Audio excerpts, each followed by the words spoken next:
Hello all, welcome to the channel. In today's video, we are going to see how to take a screenshot using Snipping Tool in Windows 11. First, you need to go to the screen which you want to take a screenshot of. Then you have to go to your search, click on search and type Snipping Tool. After typing it, click on Snipping Tool. After opening it, make sure it is on the camera, not on the video option.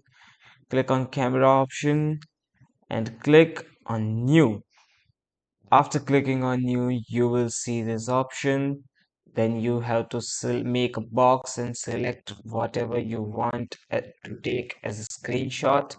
For now, I want this photo as a screenshot. I'll take it and then it will show you the screen. You can also highlight things if you want to from here. You can copy to your clipboard from here, and you can always save your image by pressing Ctrl S, or you can just click on this option.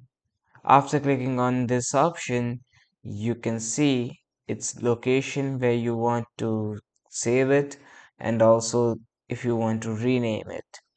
After doing that, click on save and you can save that to your gallery. If you find this video useful, then please like and share this video and do not forget to subscribe to our channel. Thanks for watching.